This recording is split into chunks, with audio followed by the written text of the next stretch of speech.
বাপজি আমার সোনা মানিকের আম্মা জান খাদিজাতুল কুবরা রাদিয়াল্লাহু তাআলা আনহা যখন পাঠিয়ে দিয়েছেন, এমন সময়তে আপনার তেজারাত থেকে ফিরে এসেছেন, ওই বহাইরা রাহিব বলতে চাচ্ছি, ওগো নাফিসা, খবরদার তুমি বাজারের দিকে আমার নবীকে নিয়ে যেও না, মুহাম্মদ মুস্তাফা সাল্লাল্লাহু আলাইহি সাল্লামকে নিয়ে যেও না, কারণ মুস্তাফাকে যদি নিয়ে যাও অনেক দুশমনেরা বসে আছে, তাকে জানে মেরে ফেলবে।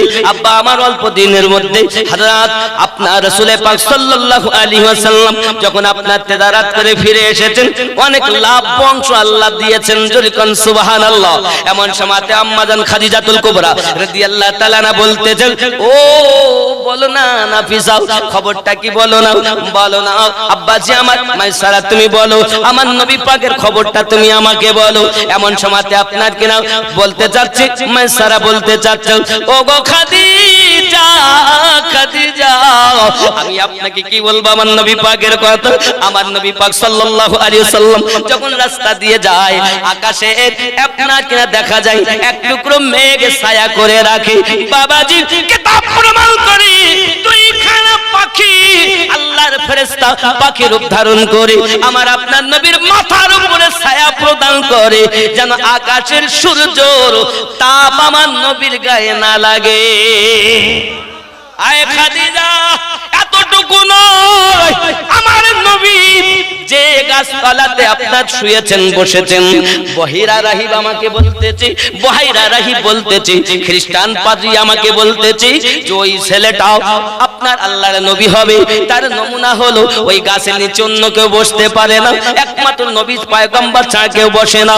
ও নাফিসা, শুনে রেখে দাও, আমি তোমাকে বলতেছি, এই যে গাছের নিচে বসার সাথে সাথে মরা গাছ সঙ্গে সঙ্গে জীবিত হয়ে গেছে, জীবিত পাতা ধরে গেছে, ফুল ফলে ভর্তি হয়ে গেছে, এটাই হলো আখেরি জামানার নবী। একজন ইহুদি পাদ্রী হয়ে আমার নবী চিনেছে, তুমি মুসলমানের ঘরে জন্ম নিয়ে কেন নবী চেনো না রে বাবা, কেন নবী চেনো না? যে নবী না হলে নামাজ পাওয়া যেত না, যে নবী না হলে কোরআন পাওয়া যেত না, যে নবী না হলে কাবা পাওয়া যেত না, যে নবী না হলে সারা জীবন কিছু পাওয়া যেত না, ওই নবীকে প্রেম করেছে যারা, জান্নাতি হলো তারা। ঠিক কিনা বলেন? আমাদের জীবন যায় যাবে, তবে নবীকে প্রেম করব, রাজি আছেন তো? আমরা রাসূল পাকের জন্য জীবন দিতে রাজি, ঠিক নি? আমরা সুন্নি মুসলমান, আমরা সুন্নি মুসলমান, আমরা সুন্নি মুসলমান, আমরা সুন্নি। প্রয়োজন হলে নবীর প্রেমে দিব মোদের জান, আমরা সুন্নি মুসলমান, আমরা সুন্নি। জোরে বলুন না সুবহানাল্লাহ। আমরা নবীর জন্য জীবন দিতে রাজি আছেন তো? সুদ খাওয়া বন্ধ, বলে ওইটা তাহলে কাজ হবে? নবীর আশিক কখনো সুদখোর হতে পারে না, নবীর আশিক কখনো বেনামাজি হতে পারে না, নবীর আশিক কখনো আব্বা মাকে কষ্ট দিতে পারে না। এখানকার যুবকেরা খুব ভালো, বাপ মাকে ভালোবাসে, মোটে কষ্ট দেয় না, দেয় কি? না না, এরা খুব ভালো। যুবকরে ভালো করে বুঝুন, চলুন একটু এগিয়ে যাই। আম্মা জান খাদিজাতুল কুবরা রাদিয়াল্লাহু তাআলা আনহা যখন মাইসারার কাছে এমন করে আমার নবীর প্রশংসার কথা শুনছে, বলে তেজারাতে যা হয়েছে ওটা বলতে হবে না, আগে নবী পাকের সংবাদটা শোনাও। কারণ আম্মা জান খাদিজাতুল কুবরা রাদিয়াল্লাহু তাআলা আনহা ছিলেন তাওরাত কিতাবের হাফেজা। আমার নবী পাকের নাক নকশা, আমার নবী পাকের চেহারা, আমার নবী পাকের আব্বার নাম, আমার নবী পাকের আম্মু জানের নাম, আমার নবী পাকের দাদু জানের নাম, আমার নবী পাকের সমস্ত চেহারা বর্ণনা তাওরাত কিতাবের ভিতরে আছে। আরো জোরে বলুন আব্বাজি আমার। এমন সময় আম্মা জান খাদিজাতুল কুবরা রাদিয়াল্লাহু তাআলা আনহার মনের বড় পরিবর্তন হয়ে গেল। আমি এখন বিবাহ করতে চাই, যাকে আমি স্বামী রূপে বরণ করতে চাই। জোরে বলেন কাকে বলবো? কেউ তো আমার নাই। এখনো কেউ মুসলমান হয়নি গো, এখনো কেউ মুসলমান হয়নি। ইসলাম তো আমরা অনেক কষ্ট করে পেয়েছি, সেটার দিকে যেতে গেলে আরো সময় যাবে। তা বসুন, ইনশাআল্লাহ আমি বলবো, চিন্তা নেই। রাগ হচ্ছে, এত দূরে দূরে বসে আছেন দিয়ে আমার কেমন একটা যেন লাগতেছে। একটু কাছে কাছে আসেন দিন বাপ, যে কজন থাকেন পাশাপাশি থাকেন, একটু মোহাব্বত বাড়ুক, একটু কাছে আসুন, দরুদ আর মোহাব্বতে পড়ুন। ইয়া রাসূলুল্লাহ ইয়া হাবিবাল্লাহ, একটু কাছে আসেন না বাবা। ইয়া রাসূলুল্লাহ ওগো পাই যদি নবী গো আপনারি দিদার, মরণের বেদনা থাকিবে না আমার, আসিবেন নবীজি মোদের লাগিয়া। ইয়া রাসূলুল্লাহ ইয়া রাসূলুল্লাহ, অন্ধকার কবরে যখন দিবে আমারে, রাখিবেন নবীজি দয়ার নজরে, চুমিব আপনার কদম ধরিয়া। ইয়া রাসূলুল্লাহ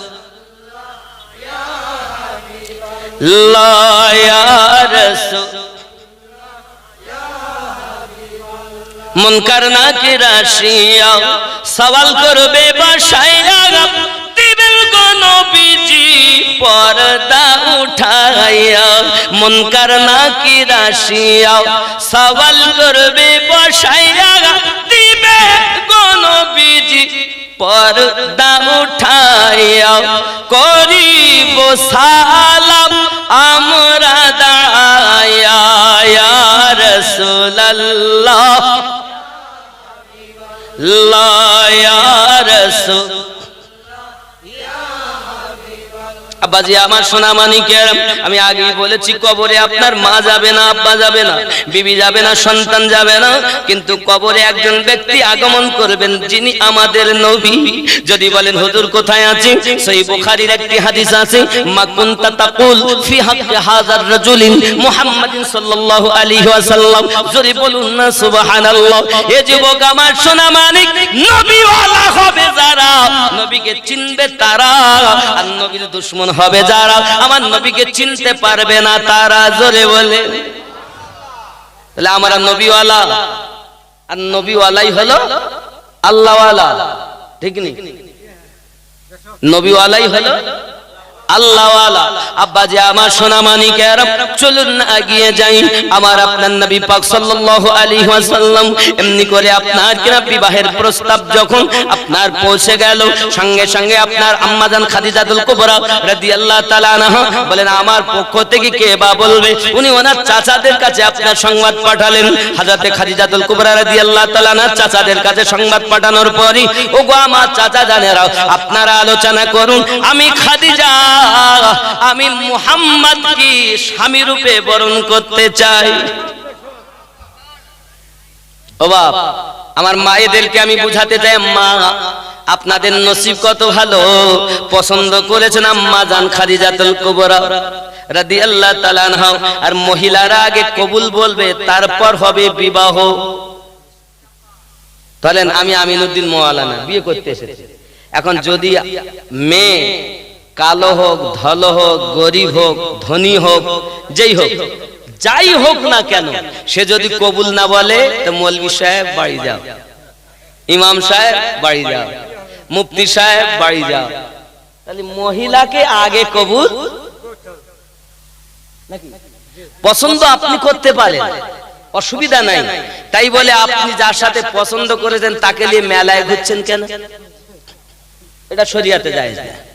আপনি দেখতে পারেন, পছন্দ আপনি করতে পারেন, মন নিতে পারেন, তাই বলে তাকে নিয়ে এখনো বিয়ে করিনি, তাকে মোটরসাইকেলে বসিয়ে মেলায় যাচ্ছে, এই যায় না, যায় না, এটা হারাম। এই গ্রামবাসী যারা আছেন, যদি এরকম কোন যুবক যুবতী থাকেন, আপনারা তওবা করুন, খবরদার না। অবশ্যই আপনি পছন্দ করতে পারেন, মা পছন্দ করতে পারে, জীবন সাথী হবে তাকে দেখতে পারে, ছেলেও দেখতে পারে, জায়েজ আছে। তাই বলে এ নয় যে আমি তার সাথে বেড়াতে যাব। যতদিন কবুল না হবে ততদিন তার জন্য হারাম হয়ে থাকবে, ঠিক কি না বলেন? এখন আবার কিছু ছেলে আছে এমন, বিবিকে রেখে দেয়, বিয়ে করেছে বিবি রেখে দিয়ে দেয়, বলে টাকায় 16 আনা একটা ফ্রি। কোনটা ফ্রি?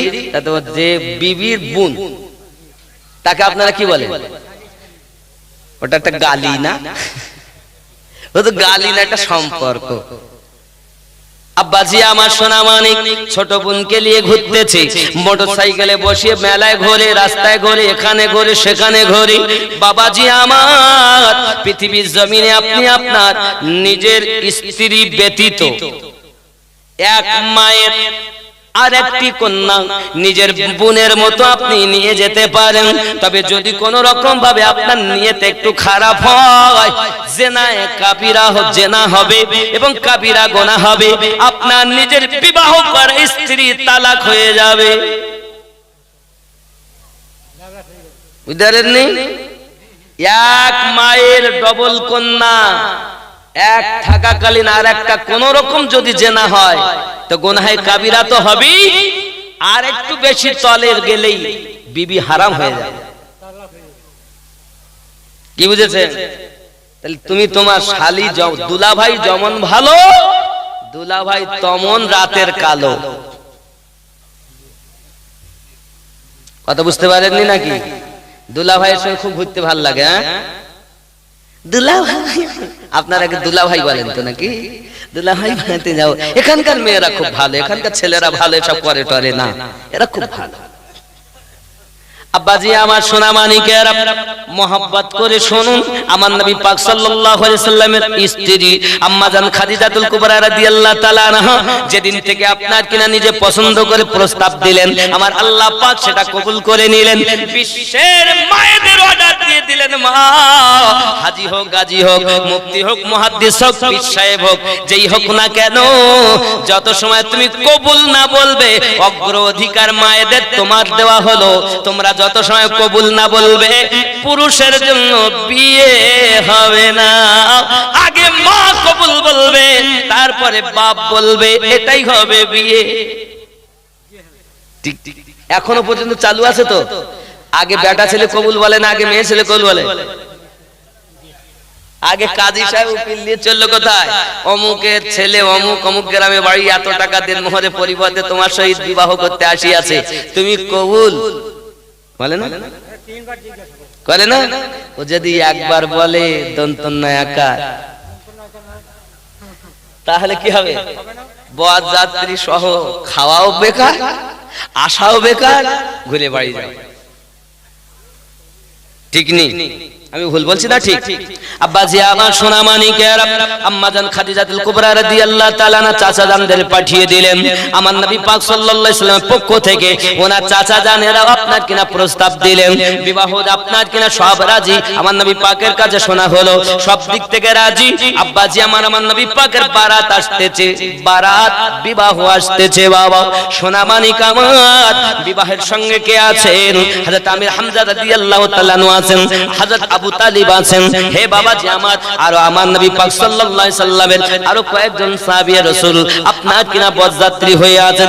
নবী আমার, একে তো আল্লাহ পাক দো জাহানের বাদশা বানিয়েছেন, আলামিন বানিয়েছেন। যেদিন আমার নবী প্রথম বর্ষে যে বাদশা সেজে গিয়েছেন, কত সুন্দর লাগতেছে বাবা। কিন্তু সোনা মানিকেরা আমার নবী যে বিবাহ করতে যাবেন, এখন পোশাক কোথায় পাবেন?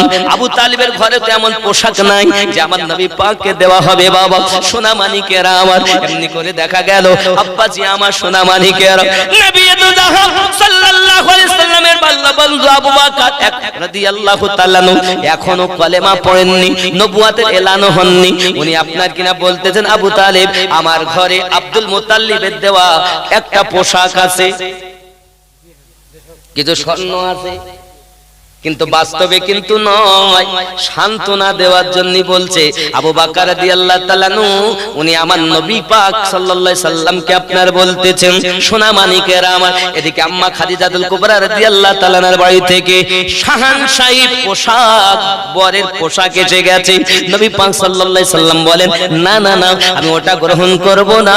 বাবাজি আমার বাল্য বন্ধু সিদ্দিকের আবু বকর রাদিয়াল্লাহু তাআলার ওই পোশাক পরে নবী বিবাহ করতে গেলেন। জোরে বলে যুবকরে সোনা মানিকেরা, ভালো করে মাথায় রাখ। যখন আমার আপনার নবী সাল্লাল্লাহু আলাইহি ওয়াসাল্লাম যখন বিবাহ করতে যান, আব্বাজি আমার দেখা গেল বাবা আমার 500 আপনার কিনা মোহরের বিনিময়ে দিরহাম 500 দিরহামের বিনিময়ে আম্মা জান খাদিজাতুল কুবরা রাদিয়াল্লাহু তাআলার সঙ্গে বিবাহ হয়ে গেল আমার দয়ার নবীর। জোরে বলেন আব্বা আমার ওই বিবাহের খুতবা পড়লেন আমার নবীর পক্ষ থেকে আবু তালিব আমার নবী পাকের চাচা, আর আম্মা জান খাদিজাতুল কুবরা রাদিয়াল্লাহু তাআলার পক্ষ থেকে ওয়ারাকা বিন নওফল।